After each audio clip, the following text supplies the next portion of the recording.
গত পরশু রাতে একটা কিন্তু আগুন লাগার ঘটনা ঘটেছিল। আপনি এসে আশ্বাস দিয়েছিলেন যেমনি, কিন্তু তাপসী মণ্ডল এসে আশ্বাস দিয়েছিলেন, এই নিয়ে আপনি কি বলবেন? গতকালই কিন্তু এসেছিলেন। তাপসী মণ্ডল বলতে কে? হলদিয়ার বিধায়ক। হলদিয়ার যে কোনো মানুষকে আগে জিজ্ঞাসা করবেন তো। এই তো 3 বছর হতে যায়, বিধায়ককে, হলদিয়ার বিধায়ককে দেখেছে কিনা, কাজ তো পরে।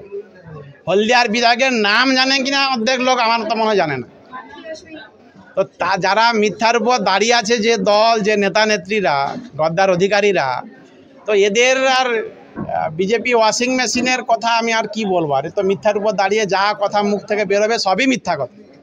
তো এদের বিরুদ্ধে বা এদের পক্ষে আমার তো বা এদের সম্বন্ধে কথা বলার আমার কিছু নেই, কোনো মন্তব্য করব না, কারণ এরা যা।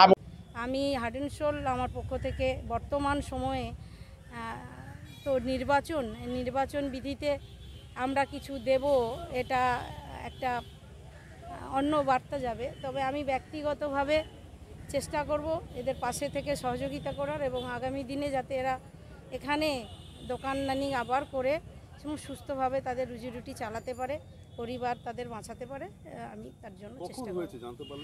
আমি রাত্রি 12:30টার সময় একটা ফোন পাই এখান থেকেই, আননোন নাম্বারে।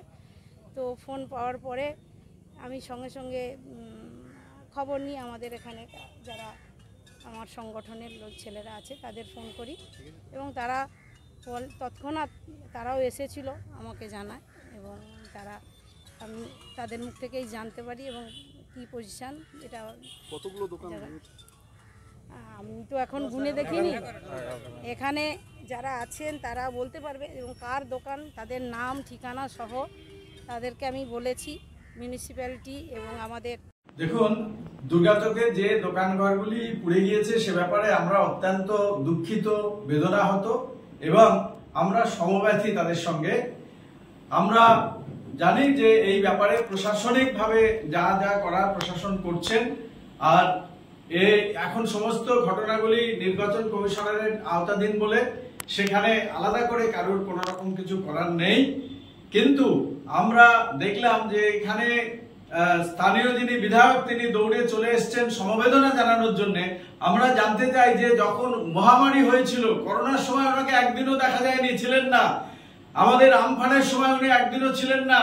এখানে অন্যান্য যে সমস্ত ঘটনাগুলি ঘটেছে, দুঃখজনক ঘটনা, সেই সময় ওনাকে কোথাও দেখা যায়নি, কোনোদিন দেখা যায়নি। আজকের ভোটের জন্য উনি সমবেদনা জানাতে সেখানে দৌড়ে চলে গেছেন, এটার আমরা তীব্র নিন্দা করছি। কারণ আমরা জানি হলদিয়াতে কোনো উন্নয়নের সঙ্গে কখনো কোনো রকম ভাবে মানুষ তাকে দেখতে পায়নি, মানুষ তাকে কাছে পায়নি, মানুষের মর্মবেদনা জানানোর জন্য তাকে খুঁজে পাওয়া যায়নি।